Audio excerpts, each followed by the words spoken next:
I'm George Lang, and this is Static. My guest today is Ali Harter, whose distinctive vocals and gift for melody have made her a popular performer locally and also a popular export from Oklahoma. And I'm not just talking about surrounding states.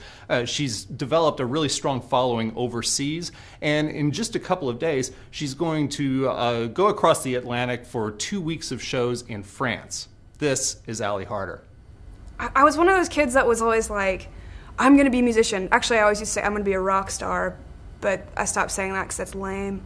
It's funny, I don't really consider myself like a too heavy or dark person or real sad or moody or anything like that. I don't really take myself seriously, but it seems like I always do right whenever I'm upset or really need to tell somebody something that I couldn't just say out loud. So my music tends to be a little bit darker.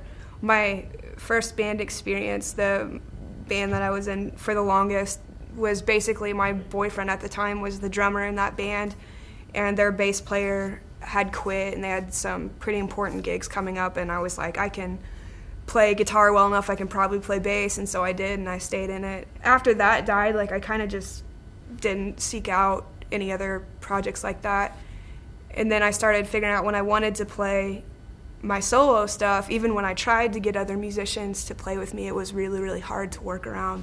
Actually, my manager is from a town called Amiens-France, which is probably about an hour and a half north of Paris.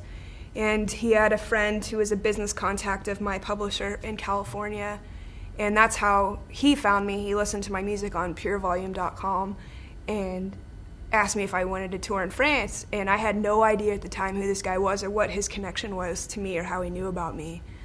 But he asked me if I wanted to tour there, and I was like, yeah, sure, man, but never really answered his emails or anything. But then after a couple months, my publisher was like, what are you doing? I hooked up this contact for you to go play overseas and stuff, and you just blow him off. And I was like I didn't know that I was supposed to really answer that. It was kind of crazy. So I basically went crawling back to him, and I was like, yes, I'll go. And he was happy to take me over there, and we've been working together for a little over a year. The new album, we've been working on it for a couple months now, and we're almost finished, and it'll be released in May. But this record is just completely ridiculous. It's probably some of the coolest music that I've ever done. And a lot of that has to do with, instead of trying to play everything myself or doing the whole entire thing acoustic, we've actually been bringing in lots of Oklahoma musicians from a lot of different bands to kind of bring their tastes and their talents to it, and it's really turning into something really cool.